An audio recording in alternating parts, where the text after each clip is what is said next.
understanding with mindset, you have to understand that things are gonna go wrong. For You're gonna have sure. trials, you're gonna have challenges, all that kind of stuff. But who are you in that moment when there are challenges?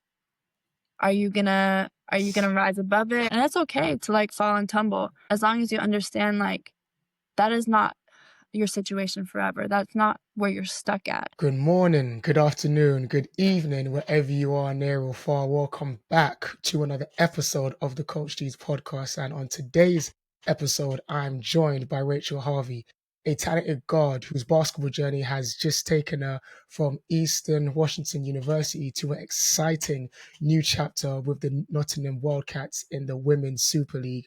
Coming from a family rooted in sport, Rachel has combined her passion for the game with her background in kinesiology to sharpen her craft as a player while diving into her development as a guard.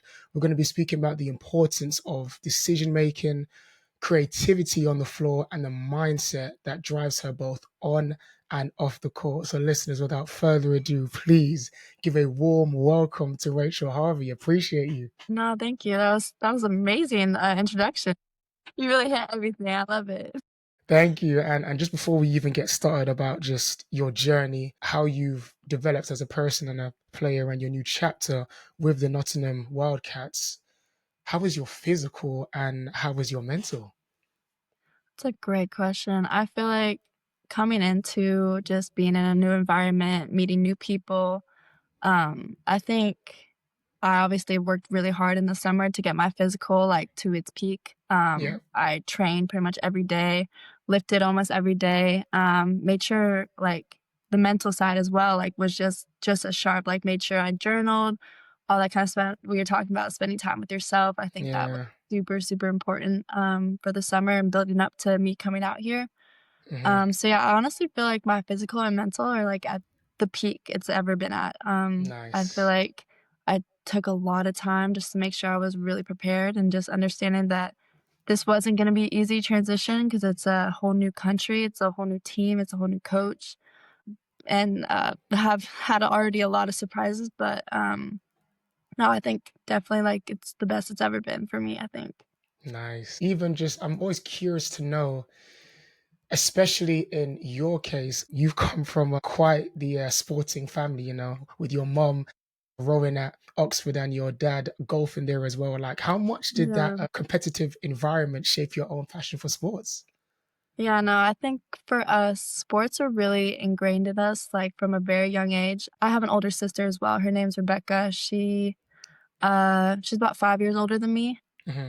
and so just as much as, like, our parents were never the type of parents to, like, push sports onto us, but really just encouraged it, like, they're Uh, like, showed us a ball or just, like, had fun with it, so and then I watched my sister, she played basketball, she played, soccer, or I guess football for you yeah, guys, but, she played soccer growing up, so I kinda just she was such a role model for me and such like, I looked up she was my big sister, you know, so, yeah, of course. um, I just watched her and that's kinda just how I got into it, like, my mom was also my basketball coach from I was in preschool, so I was, like, 3, 4 years old. Yeah, And she was my coach, for basketball, and I think, like, the most important part, like, is just how encouraging they were. I think they were never the type nice. of parents because they knew what it takes to be an athlete, especially at a high level. They knew to not push us, to make us dislike the sport. Because I feel like a lot of parents these days I've really push heard, yeah, their kids, like, almost to really hate the sport, and I think I'm yeah, super, super, super grateful that they never made us feel bad about the sport. They like, the talks after games were, like, very light. They just asked us how we thought about the game, everything, like, they really didn't put their opinions into it, which is honestly, I think, what has helped me love the game for 23 years now. wow. So, no, I'm very, very appreciative of them and, yeah, owe them a lot. See, and that's something that's super special because the reason why I'm always intrigued by players who come from a sporting background, from the guests that I've had in the past, like it's very difficult to kind of have that balance where you want your kid to do well in sport, but like you said, you don't want your kids to hate it or for their experience to be like, if they're not successful at this, then they amount to nothing, or maybe they should do something else. So Right. I love the fact that it was a nice balance, that you was growing up in. Yeah, no, it was no, you hit it right on the head. It was exactly that. It was just the perfect balance of, like, encouragement, but also, like, understanding that this is, like, the type of effort and energy you need to put into this to be great. Like, I fell in love with soccer and basketball, and I did that all the way through, like, 6th grade at a pretty high level, if I'm Wow. being honest, and I had to choose between the 2, and that was probably the hardest part of everything, Yeah. is between soccer and basketball, but, yeah, they were super encouraging. I mean, they honestly really put their lives on hold for us too, because Wow. all 3 of our siblings, um all 3 of us have done sports at a pretty high level, like, for a club, and my brother actually plays, football at Leicester. He, plays for the Awesome. academy. Awesome.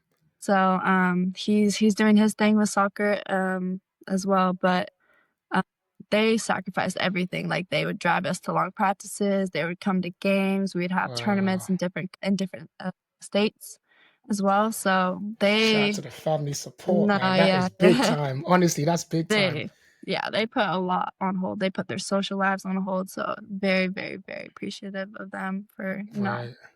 because I wouldn't have been here without them doing all that. Because you need to get seen by coaches, you need to be seen by colleges to be able to Yeah. play Division I and everything, so, yeah, all of my successes are due to them. Shout out to them, man. I mean, it's Yeah. it's really those that support system, and especially when it comes from the family, it just feels that much more special. And you just they give you that battery on your back, and I've seen it Yeah. as a former player myself, just witnessing it as a coach where you'll see a player on the side, or I'll be watching from the sideline and they'll miss a layup and their parents like, no, don't worry, next one. And they got a battery on the back now, and they're Yeah. competing even harder now. I Yeah. love that. And it's even from that upbringing, Rachel, I feel like there's a moment where the game slows down, the game's not complicated, or you're just lights out from three, or you're seeing the play two, three steps ahead. Like, when was that moment for you, Rachel, when you realized that you was nice at basketball? That's a good question. I feel like around, like, the 6th, 7th grade for me, I think that's when I Early, knew. okay, Yeah, okay. 'cause, I mean, when I started playing, competitive basketball for a club team, I was in the 2nd grade, and they didn't Wow. have a 2nd grade girls team or a 3rd grade girls team, so I played on the 4th grade girls team. Oh, you was playing off. Okay, wow, Yeah, okay. so I've been playing up for basketball for basically my whole life. Like, when I was Mm, 6th grade, I was playing on the high school team, basically, and I think that's when I knew, "Okay, wait, I'm actually pretty good at this." Like, I always knew I was athletic, kind of a quick athletic person, but, yeah. I didn't actually, like, understand my actual skills as a point guard until about the Okay. 6th grade, 'cause, yeah, my athletic abilities have always, like, taken me pretty far in basketball, but I think, like, by the 6th grade, I was like, "Okay, wait, I'm starting to understand, like, what it takes to actually be a point guard, like, the IQ part of it, understanding the game." I think, yeah, about the 6th grade, so I was about 12 years old. I think Right. that's when I, Wow, like, man. was like, "Oh, wow, like, yeah, this is kinda something I really enjoy and I'm pretty good at." See, and even that young passion that you was introduced to, and you kind of harnessed it from young, and that kind of carried right through to you from like high school to college. I mean, you majored in kinesiology and sports studies. So how has that Yeah. academic background helped you better understand your own development as a player? Yeah, so kinesiology, if people don't know, is basically, like, the study of the body. Yeah. And I honestly loved it. I have such a, like, science mind, I think. Mm, Like, I love to know how our body works and why it does what it does. And I took so many interesting classes, like science-based, but also just, like, sports-based. So a lot of mindset, a lot of leadership, and honestly just helped, like, hone in everything that it takes to be, like, a professional athlete, honestly. mm. It really helped me, and I mean, the course on what I was trying to do was I was trying to become an athletic trainer. Ah, So okay, okay.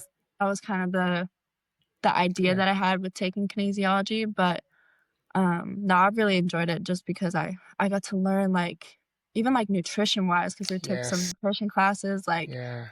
I fully understand, like, the carbohydrates, like, proteins, all that kinda Yep. stuff, which I had no idea about before. I was just kinda, "Oh, I'll eat healthy because that's what you're supposed to do, but didn't really understand the science behind it. Yes. So, yeah, it was super, super, super helpful in becoming like a professional athlete now, for sure. Yeah. You see, and this is a conversation I find myself having a lot with high level guests like yourself. Like when I kind of ask them, when you whether it's if you could tell your younger self advice or some of the up and coming aspiring athletes from the next generation, what's like the top three things you would tell them to do? And a lot of them say sleep, Yeah. fueling the body, and stretching, like before and after, like that is key. And Yeah. that's really the separator, and that's what creates longevity, so I could just only imagine just how many things was unlocked in your mind and stuff that you immediately implemented during your studies.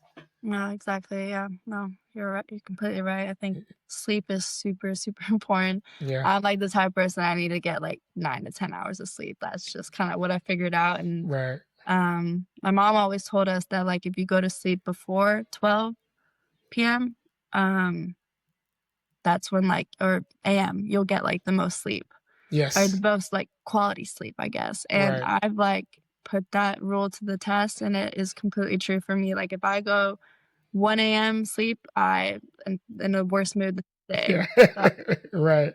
I definitely am the type of person now I'm in bed by like 10:30, 11 asleep, and that's what's worked for me, especially as an Right. athlete. And you kind of mentioned it earlier on the pod, just the people who was very influential in your journey when you got into basketball. I mean, you wore the number 4, I believe, because of your birthday and your older sister, Rebecca. So can you kind of talk about the Yeah. significance of that number and what it means when you step on the court? Yeah, no, that number, I love that number. I think it really it was the first number I wore. I've worn it every year except for this year, which is unfortunate I can't wear it this year, but Yeah. yeah, I've worn it every year. And just my sister, honestly, she wore it first. She wore it through her club days. She wore it in high school. And yeah, she's just someone I really look up to. She's such like a real person. I think she thinks Love that. very real about the world. And she just is such a like a light in my life, I feel like. And she's Mm, just someone I've always looked up to because I think she's such a strong woman. yeah. And always wanted to be that type of strong woman like she is. And that number, I have it tatted on my wrist as well. Oh, that's beautiful. Wow. Roman numerals as Yeah. well. But um yeah, I think it aesthetically looks nice, but it also just like every time I see it, I just reminds me of my sister as well. So it's really nice.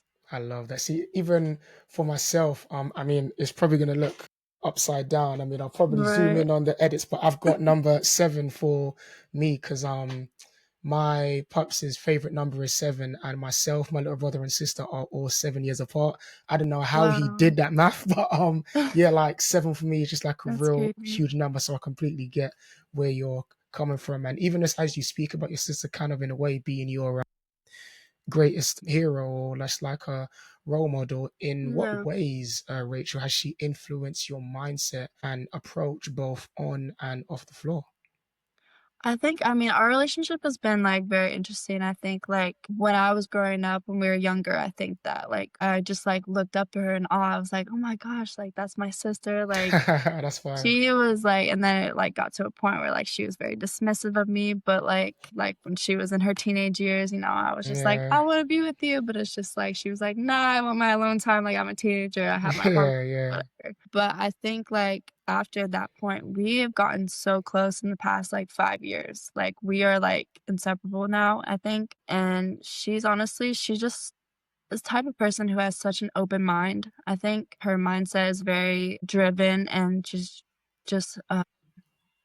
yeah, just like a floating spirit, I guess, is the best way to describe her. Yeah. And it's so interesting to like ask her questions and like understand her perspective because like even though we're from the same family, I feel like we have very different perspectives.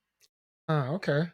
So for me, she's just someone I can like talk to and kind of just like bounce ideas off of her because she just has such a different perspective in life. And I think it's just like the routes that we've taken in life. Like I've taken obviously a very athletic, sporty background where she's like more like artsy, intellectually sound, I think, background, like that way. So Yeah, we're just like surrounded by different crowds, I think, growing up, especially. And it's just like very interesting to hear what her take on life is. And then I get to say what my take on life is. And I think we just have very deep conversations. So that's I'm good. just very appreciative of our like friendship, our sisterhood that we've like grown into, especially like the past 5, 6 years, honestly. I want to say shout out to Big Sis. Yeah, Appreciate just the role that you have in Rachel's life, man. That's amazing. good. Honestly, No, she's honestly. yeah, And as we kind of transition to your college years and that kind of early development and that early experience of college basketball, what was your experience like playing at Eastern Washington University? And how do you feel you grew as a guard during that time?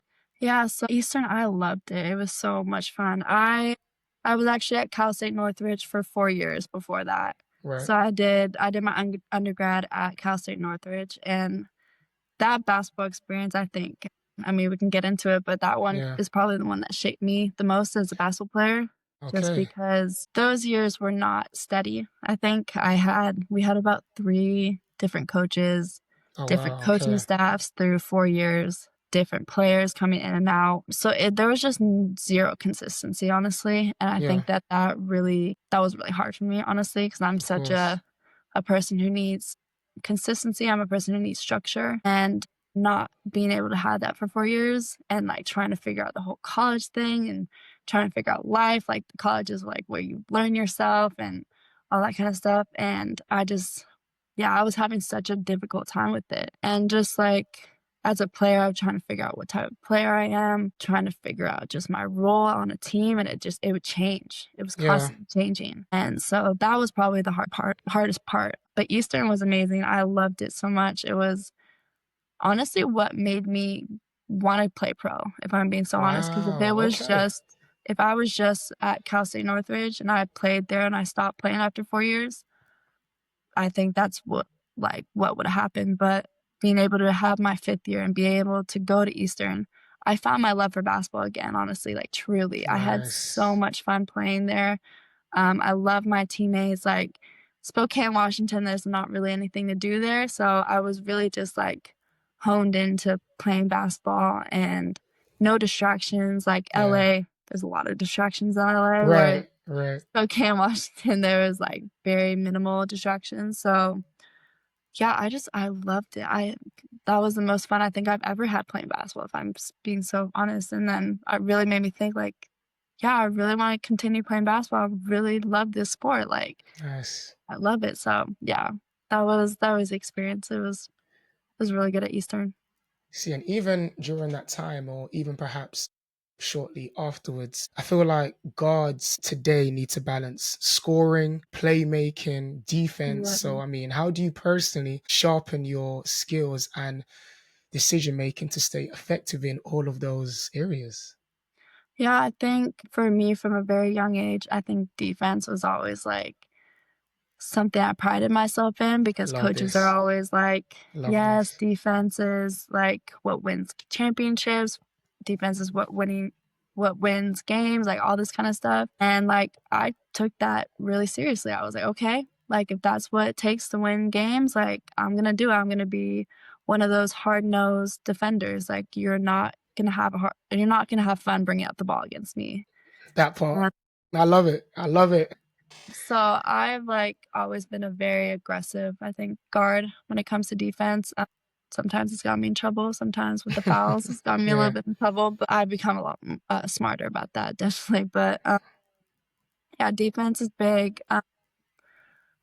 Yeah, the other skills as a guard, I think as a point guard for me is definitely the IQ part of it and just being a leader. I've Two definitely great have. points. I love it. Defense, I've IQ. Keep it definitely going. I love it. I love it. Yeah, yeah. Being a leader on the court, being a point guard, you're the extension of the coach. So Yes. you need to make sure you have open communication with the head coach as well as with your teammates. So you need to make sure like you're understanding what she wants from you, but also what the team needs. You're the extension of the coach. So you're calling out plays, but you're trying to see, okay, what mismatch do we have on the court? What do we need right now? Do we need a 3? Do we need a 2? Like, what do we need? And so you have to understand that, and you have to bring the team together, huddle up, and make sure everyone understands what we're trying to do on either like the whole game plan or just a specific play in the game. I think that that's something like I've really understood, especially my last year at Eastern and now becoming a pro. I think Yeah. that is my biggest like emphasis right now, is just making sure that everyone's on the same page. Everyone like understands the goal. Everyone understands what we're actually trying to do in a possession, a game, whatever it is. Right. So yeah, defense, IQ. I think IQ has always just come very easily to me. I think I just see the floor at a different scale to other people, Yeah. maybe, but that's just, I think that's always just come easy to me for sure. And then yeah, being a leader is like huge for me, I think. I, I wonder if, I mean, correct me if I'm wrong, because with your upbringing, I love how you was already playing up from the sixth grade. So obviously, if you're playing at your age level, there's certain affordances when you make a mistake, you're not really going to get punched. Like if you throw a loop pass, it's not going to be a steal. So you would think that, okay, I can constantly make that loop pass or Yeah. just certain reads. Whereas because you was playing up, you kind of had to learn quick. Like I need to make a solid pass, or I really need to get away from my defender so it's not a steal, or like just certain reads. I mean, do you Hmm. think that kind of contributed, or was it No, something else? Would you say? no, definitely. I think that playing up really challenged me a lot. It was not very easy, honestly. It was definitely a struggle. Yeah. But I think that that helped in me knowing that I could play at like the highest level. Like I basically had set like a goal from the sixth grade. I was like, I'm gonna play Division 1 basketball, and I'm gonna do whatever it takes to Oh, play you was Division locked One in. basketball. Okay, you was locked in. Okay. Yeah, like I feel like my ego for sure would have been hurt if I settled for like a Division 2, Division Yeah. 3. Like obviously nothing wrong with it. I just knew my potential, and I knew that me playing up and everything, I could play at that level for Yeah. sure. And then it helped me play professional as well. But yeah, that was like, I think playing up for sure makes you understand, because players are taller, players are smarter, players understand the game more. Yeah, that for sure helped a lot. And then playing with the guys as well. I think as girls, like you don't really think about, oh, I don't want to play with guys because they're strong, whatever, whatever. Yeah. Yeah. But I loved playing like open gym, open court with guys, because it just helped you like, I feel like guys just like, they do whatever, they do these silly moves or whatever. I think that's Yeah. made me like loosen up with basketball a little bit too, because I Mm, sometimes would be a lot rigid with it, and I feel like girls basketball is very rigid sometimes. yeah. So I love playing with guys as well. I think that's also a big tool to help like younger players who are trying to play at the next level. For sure, like get some running with some guys, because the physicality is different, the Yeah. way they move is different, but it will help you in the long run for sure. Right. And just even on that, Rachel, like being a guard often requires craftiness in a way. There's fakes, pace Mhm. changes, creativity. So, what does being crafty mean to you, and how do you incorporate that into your game? Yeah, that's a great question. I feel like for me, I haven't really understand that concept of being crafty, if I'm being completely honest. I Hmm. think I've always just been such an athletic, quick guard, I feel like, and I've very much relied on that. But I think playing at a high level Division 1, I've had to learn how to become a little bit more crafty, because at Division 1, like every player is as fast as I am. Every player is as Yeah. strong as I am. So I have to understand, okay, where can I learn how to change speeds here? Where can I learn how to come off the screen and like understand what angle I need to take? Angles are Mm, super important in basketball. And I yeah. guess that's kind of for me is part of the craftiness. So I think angles determine like if you're going to be able to get downhill, or you have to go sideways and like make a different pass. But for sure, the like change of speeds has been a really big emphasis for me. I think with my craftiness, I Yeah. think understanding changing levels as well. I think that that just, it keeps the defenders on the back of their heels. Like they don't know what you're going to do if you take a little skip. You can do in and out blow pass, or if they move, like you can do in and out cross blow pass kind of thing. Mm, Or I love my mid range, and I love like my little step back. So I think that has become like a really big, like you come out the screen, you do a little headsy like skip, and then see what they do. If they back off, yes. take my little step back into my mid range. I think that Right. that's become a big like helpful part of my game definitely now. Right. And even on that, like, as we speak on your pro career now, Rachel? Like, just before we even speak about that, I'm always curious because I mean, obviously, when it comes to European basketball, like, I mean, being born and raised in London, the UK, like, we kind of know about the international basketball, Olympics, FIBA World Cup, EuroLeague, men's and women's, Euro Cup, things of that nature. So we're quite familiar with the system, the players, how things run. So I'm always curious to know, like, from your perspective at that time, what was your understanding of how basketball was and looked outside of the US? I'm gonna be honest, I really didn't know a lot about it. Yeah, I think I've had mentors for sure who have given me little insights of, like, what it's like to play in Europe. I've worked out with my trainer a lot the past, 2 years, and he played in Italy, he played in Spain, nice, nice. and so he was giving me just little snippets of, like, what the physicality's like, what the rules are like, what they're gonna expect as you being an American coming over there. I've heard this. Yeah, yeah, yeah, So he's like I think I've just had people, like, talk to me about it. Definitely, I've reached out to people who I know who are teammates in the past, who play overseas. I made sure to just, like, reach out to as many people as I could just to make sure I was prepared because I yeah. honestly had no idea what I was coming into. Mm, So, yeah, that was big, just lean on the people that the connections I've made in college just to help me with my pro, get ready for this. right. And you being a pro now, one, before we speak about this new chapter with the Nottingham Wildcats, how does it feel when you say I'm a pro? Because there are not many players or athletes that can say I'm actually a professional at this. Like they can say I've competed at a at a high level, but there's only the elite few that can say they're a pro. So when you say that, how does that feel? That's so funny because I, like, still when I have conversations with people and I say like, "Oh, I'm a professional athlete," like, they ask you, "Well, what do you do?" Like, "You're out of college, right?" I'm like, "I'm a pro athlete." Yeah.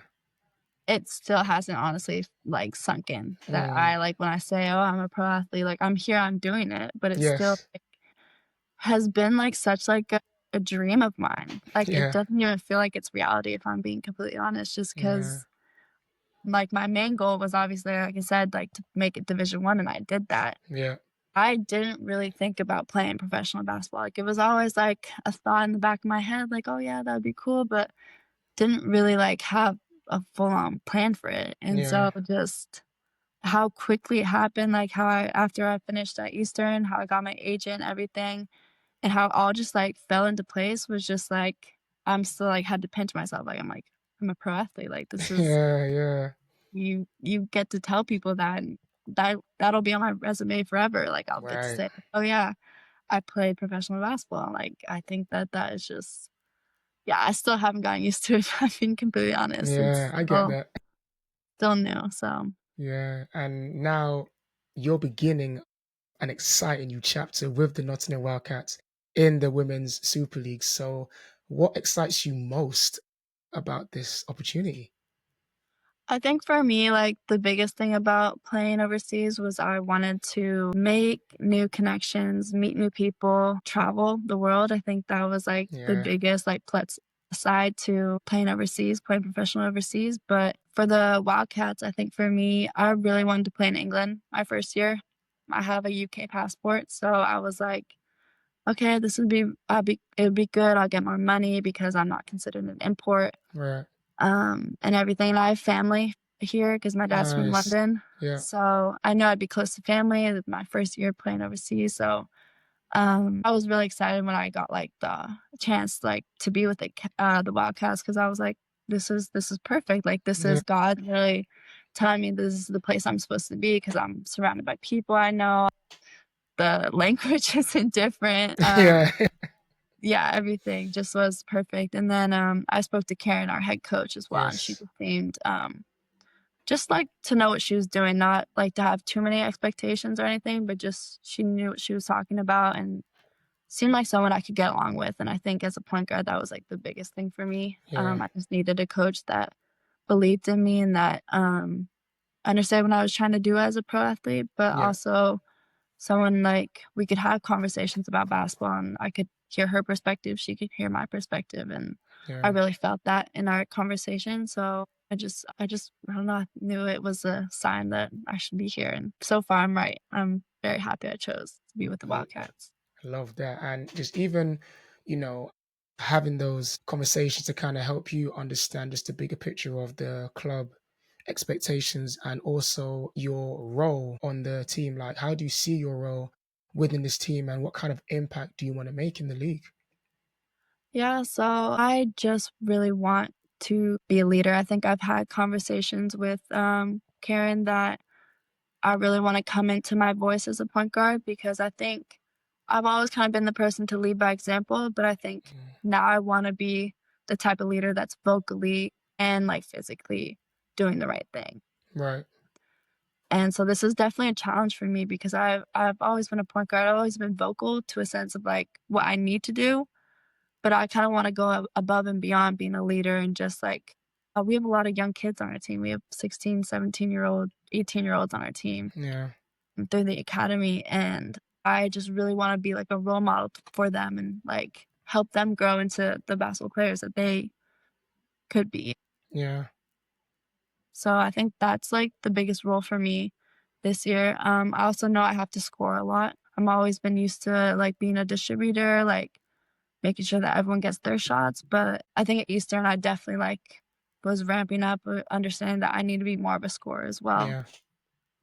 So that's definitely a new role I have to come into this year as well. Being a little bit more selfish, I think. Mm, Understanding that, like, I do need to take certain shots and, like, that is my role on the team to take certain shots and just have to be okay with understanding that, okay, this is the shot I need to take, and it's yeah. okay if hopefully I'll make all of them, but it'll be okay if I miss them at the same time because Right. I'm very hard on myself. I'm like, Yeah. if I Me miss too. a shot, like, no, like, that was I always overanalyze what I did on that shot and everything, so, but yeah, that, like, role-wise, that's, like, the biggest thing, I think. It's definitely leadership and then just understanding that I need to be a scorer this year. I need to be dominant. I wanna make a name for myself in the league. I think Yes. I would love to stay in this league for a little bit, Yeah. definitely with the UK passport, so I think that I would love to just, like, put my mark on it, hopefully get my stats up, like,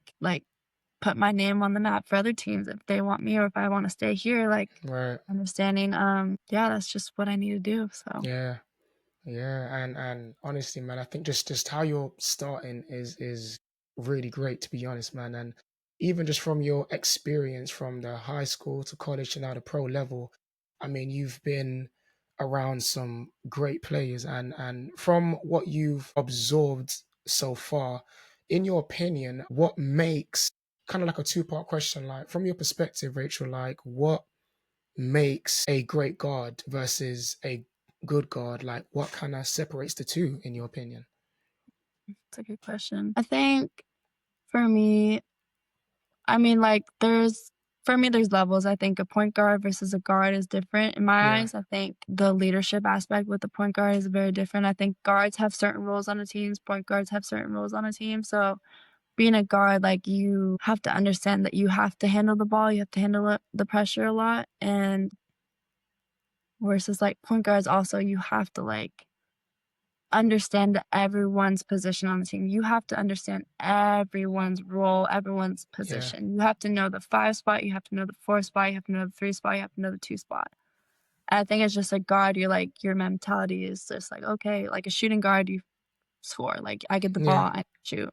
Whereas I think for me, a great point guard, like, you have to understand everyone's spot on the floor because you have to make the read to put everyone in that position to be successful. right, And I think that just, like, what separates that, like, a mediocre point guard, I guess if I'm gonna take the route of a point guard versus yeah, a mediocre point guard versus a high level point guard, I think it is just that point. I think you have to, yeah, see where everyone you have to see the play before the play, like you were talking about before. I think yes, yeah, yeah, most point guards, like, you can understand this is the play call, whatever, we're gonna run this because coach said that. But I think that as a really high level point guard, you have to understand, like, the mismatches, the time, score, what happened on last possession, did we get a good shot, did we not? Then understanding, like, okay, coach may call something, but you have to understand that you're the one on the court, you're the one who has to make the there we decision. go. Yeah, So you can explain that decision to the coach later, but they might not understand it, but, like, you have to, like, take that leadership, you have to take that initiative on the court, because if it's something you see, I think, especially with their IQ instincts as a good point guard, you have to take a chance on it. Right. Definitely. Right. And as we kind of make a shift just with regards to kind of staying on the topic of mindset and even role models off the court, just doing my research, I found out that you actually met Steph Curry, which I'm like, if I met him, I would have been like, I would have been speechless to be honest, But I mean, Yeah. for yourself meeting him, what can you share about that experience, and what do you admire most about him as a player and as a person? Yeah, no, Steph Curry has always been, like, such an idol for me. I think Yeah. we're obviously both point guards.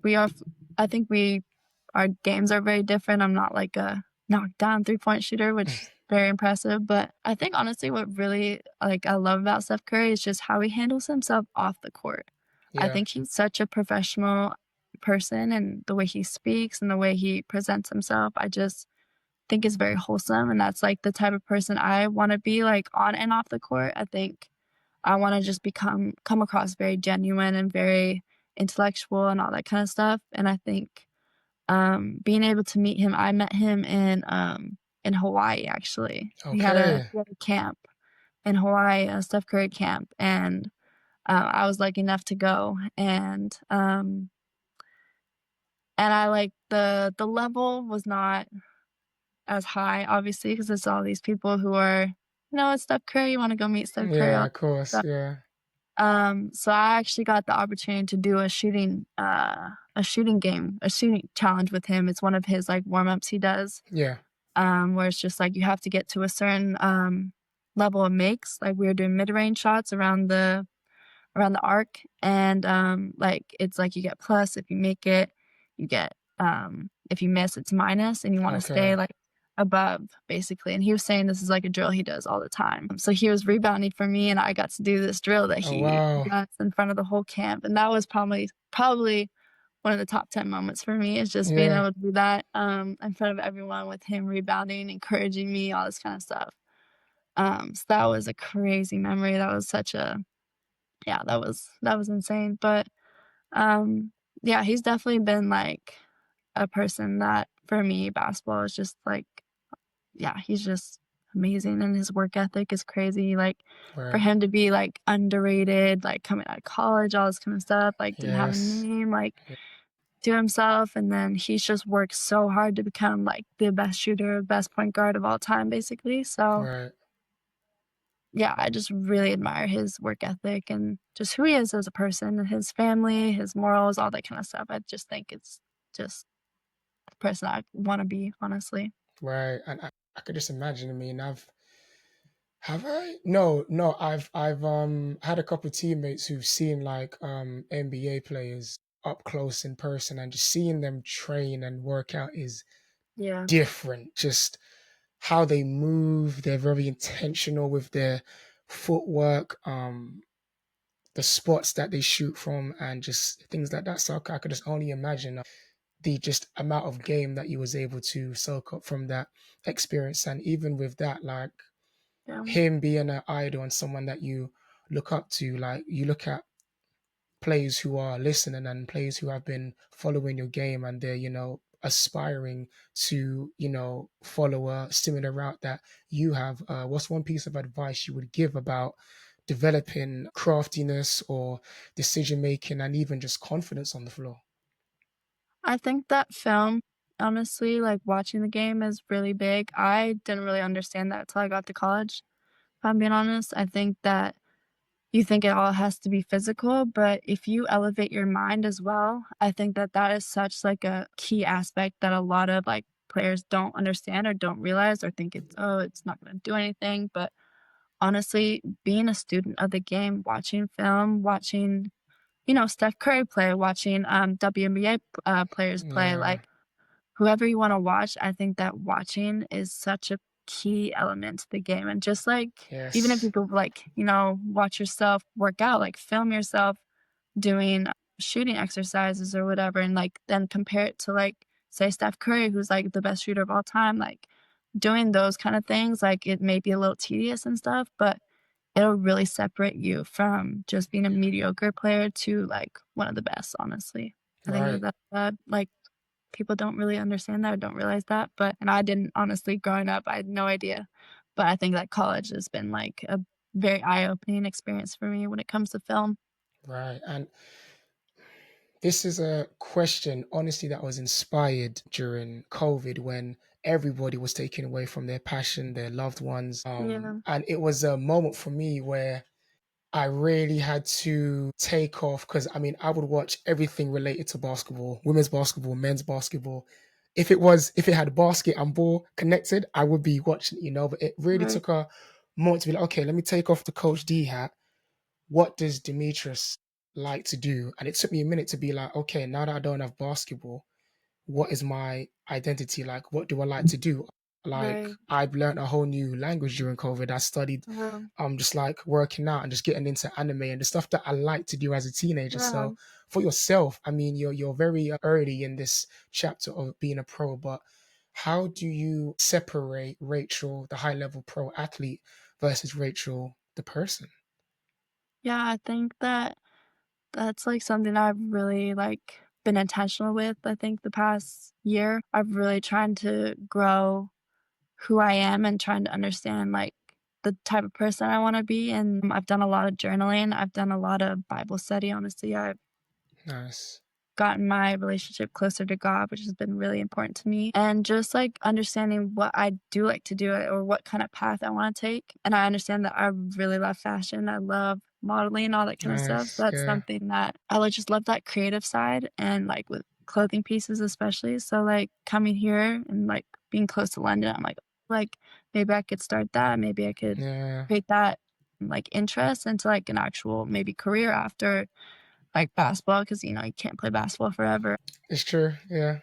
Like, having a little side job, that would be, like, really, really interesting, but, yeah, I've actually just been really just trying to understand myself and, like, when it comes to, like, role models, I feel like I don't really have a role model anymore when it's just, like, I just wanna be better than I was yesterday. Like, I wanna be the Love type that. person that, like, Love that. I can look back and be like, "Okay, I was better than I was yesterday, and that is my new role model. I wanna be tomorrow, the future myself, that's who I wanna aspire to be," and just yeah, so I'm just very, like, trying to understand that right now, trying to work through that, journaling, religion, all that kinda stuff, just trying to work towards that, and I think for me, that comes into basketball a little bit, but Yeah, it's for also sure. very, like, separate for me as well, like, Yeah.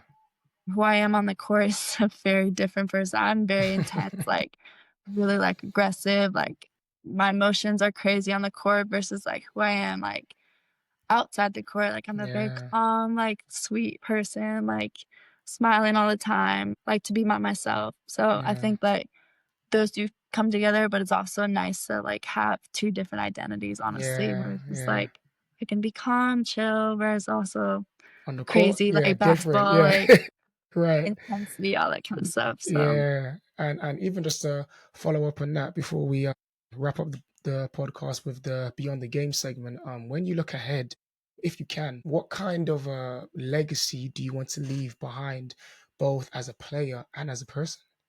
as a person, I definitely just wanna be, like, known as someone who cared a lot. Um, I always just wanna be known with how I treat others, my kindness towards people. I just want people to know that I'm the type of person who cares, like, I'm not the type of person to just be very nonchalant and stuff. I just wanna understand that I will, like, take care of you, and care about things, Yeah. definitely. And then on the court, I think I just wanna be known for the energy and the enthusiasm and, like, Yeah. the love I have for the game. Like, I Yep. want people to watch me play and be like, "She's good and everything," but, like, I want them to be like, "Yeah, she really loves the game. She's having so much fun out there." Yeah. And I think that for me, like, I've understood that when I am having fun, like, I'm smiling out there, that is when I play the best, honestly. Because when I take Yeah. it too seriously and put all this pressure on myself, which I do a lot of the time, I think that that's when I kinda that smile goes away on the court, and I'm just, like, not doing my best, honestly. So, Right. um, yeah, I just wanna be known for my passion on the court. I think that's, like, something really big that I wanna be known for and just Yeah. Yeah, absolutely. Absolutely. And we kind of just entered the fourth quarter of the episode, which I like to call the Beyond the Game segment. And this first question, Rachel, I'm honestly excited to ask you this because just with your perspective and upbringing, I feel like you're kind of low key the best person to ask this. Now, this could go the basketball route or the life route. It's really whichever one resonates with you the most. So the question is, what would you say, Rachel, is a skill that is taught by many but only mastered by a few? Hmm. Great question.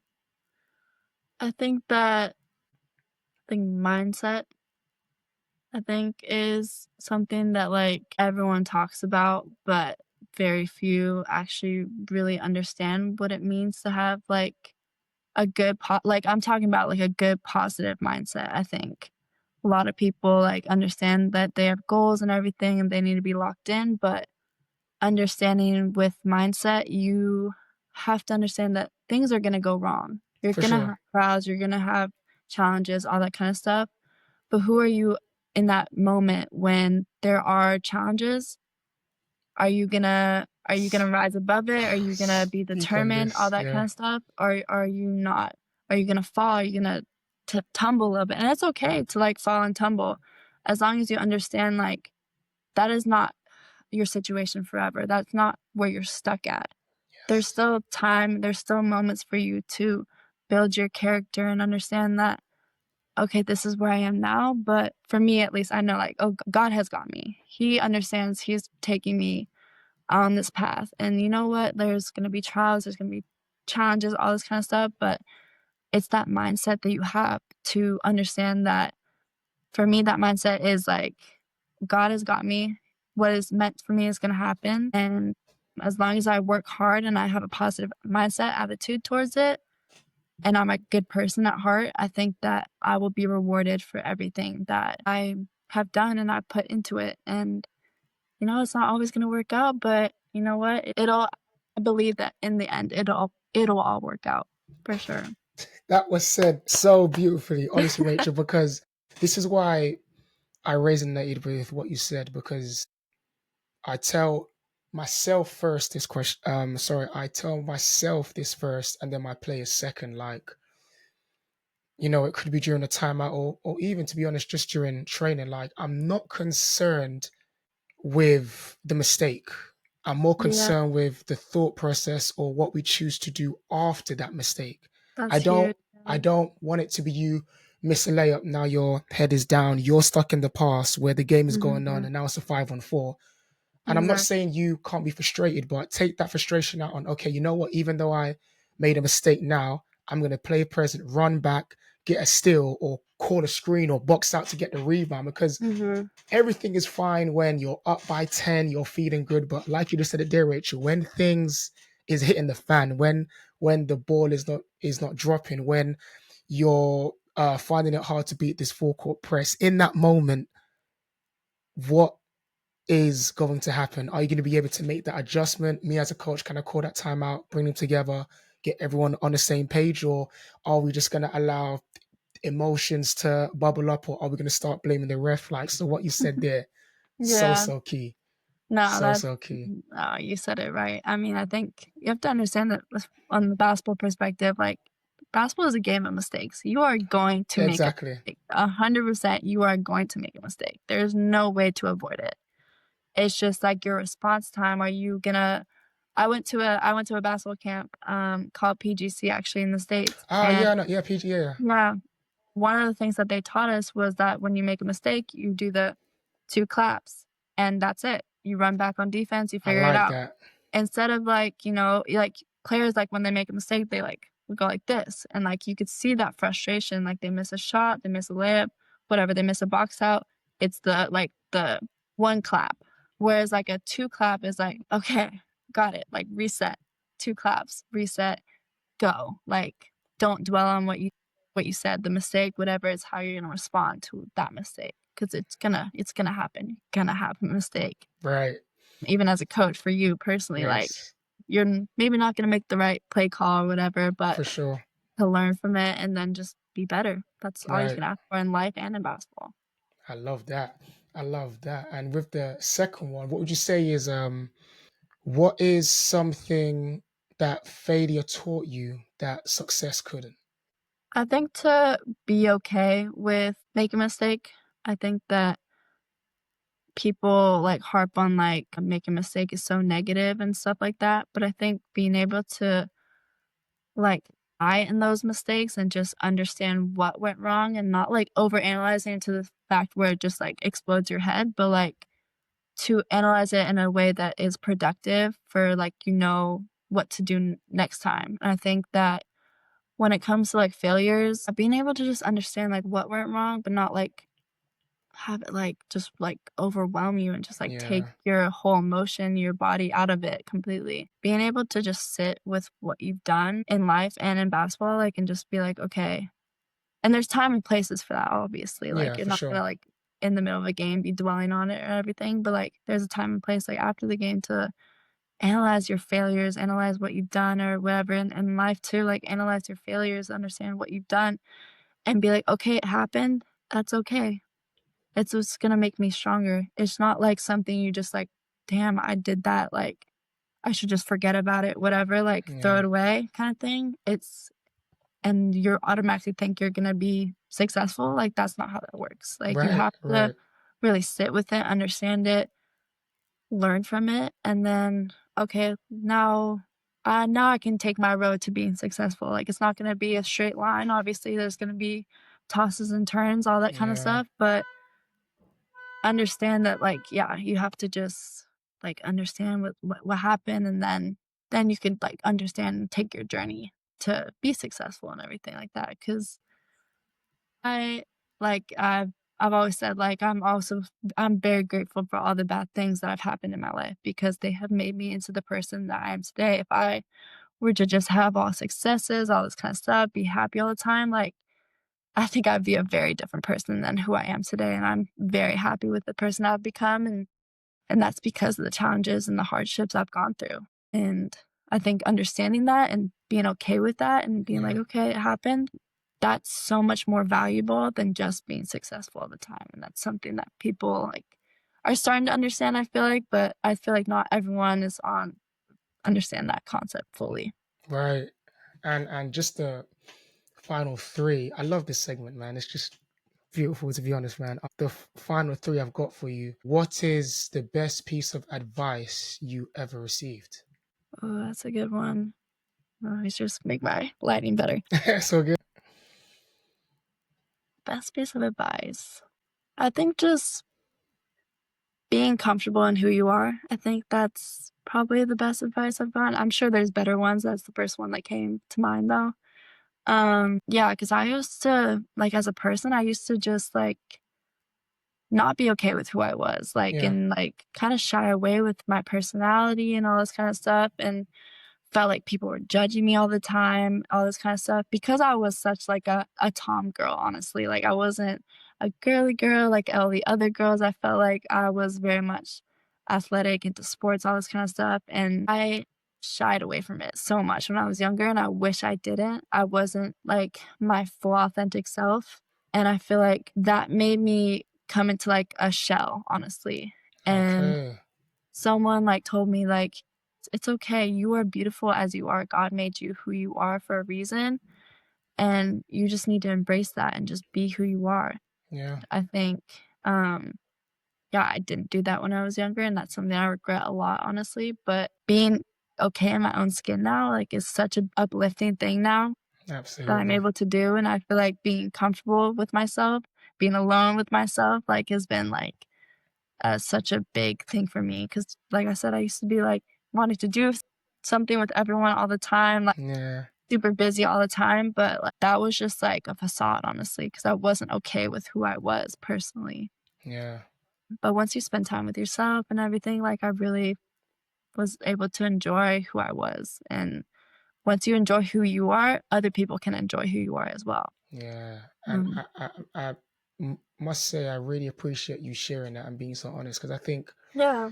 you know the the greatest journey I personally feel like someone can go on is just mastering themselves, if that makes sense, or kind of just Oh, understanding 100%. who they are as a person. And even for you, your journey was kind of as much as you want to be out with other people, you kind of realize, well, actually, I do enjoy my alone time as well. Or like now that I'm kind of Yeah. understanding my personality, I can really embrace that and let it shine bright rather than dimming that light just to Yeah. fit in with the group, if that makes sense, 100%. So Yeah. I love that. And just the final two now. This one is more of a statement, and you have to fill in the blank. So the statement is, if it wasn't for basketball, I wouldn't have learned filling the blank about myself. Mm, that's a good one. Okay, if it wasn't for basketball, I wouldn't have learned. That's a good question, actually. I think communication. Oh, okay. How to communicate. I think that is the biggest thing I've learned with basketball. I think part of the job is to just talk. And like you have to learn how to talk on defense, you have to learn how to talk on offense. Like you're not going to be a successful basketball player if you cannot speak on the court. If you are just True. silent, you are not going to be a good basketball player. But not only that, like the connections, the people you have to meet, like playing basketball, coaches, all this kind of stuff, trainers, like everyone you come in contact with, like basketball is such a like who do you know type sport, and Yeah. that's how it is in life as well. Like True. it's like for a career, you need to like make connections. It's who you know, not necessarily what you know. I Yeah. feel like these days. And so like I feel like that level of communication and being able to express myself is a skill I feel like athletes specifically have that not a lot of like it's just a different type of skill I think compared to like people who are not athletes. We understand like different communication styles, I feel like, because we've had to do different types of communication styles. Yeah. And we're very outgoing, we're very like just like intellectual with that like Yeah. sort of like communication styles, I think. So yeah, I think it's interesting, but yeah, I think communication. I think that I've just Okay. like learned how to talk to you have to talk to different types of people. You have to talk to like, little kids as well, but like you have to Yeah. talk to like adults and stuff and then people your own age and everything. It's just there's different types of people you have to communicate with. So I think yeah, I would say communication. I like that. And I think that might be a first, to be fair. In the 4 years I've been doing this pod, I think that might be a first. So I like that. Wow. I like Yeah. that. And just the final one now. I'm gonna set the scene. So there's been someone who's been following your journey since college, and they found out that you're now a pro, and they've also found out that you've released a book, and they go to their nearest, if you're in the US, they've gone to their nearest Barnes and Nobles. If you're here in the UK, they've gone to nearest Waterstones, and they've rushed the librarian. Where can I get the brand new book by Rachel Harvey? The librarian Mhm. says, you know what, you go upstairs, turn right, you go on the best selling author section, you can't miss it. So she's excited now. She's got her backpack on. She's going up the stairs. She turns right and she picks up your book, Rachel. And the question that I want to ask you is, what would the title of your autobiography be? It would have to definitely be something about women being extraordinary. I think that Love it. for me, I'm such big like advocate for women's rights and just women female basketball players. I think what they're trying to do in the WNBA is Right. risky, but I think it's something I think they deserve, honestly. For sure. So I'm just really big on speaking about what women deserve and like especially from like the athlete perspective. I think Yeah. that I feel like it's only recently, especially in the US, that like, female athletes are kind of getting the recognitions I think that they deserve because they Yeah. put in just as much hours, just as much work as like the male athletes do, but just because we don't have that sort of platform, we're not getting recognized on the same scale, which is completely understandable. But I think that once women are given that platform, I think that people really understand that we work just as hard as male athletes and all that kind of stuff. So I would definitely like share my experience as being a female athlete and the voice I've gotten from being a female athlete and just how it has like really inspired me to like be very vocal about like maybe like that's not fair. Like every gym I go into, like every rec center, Yeah. they don't have women's basketballs.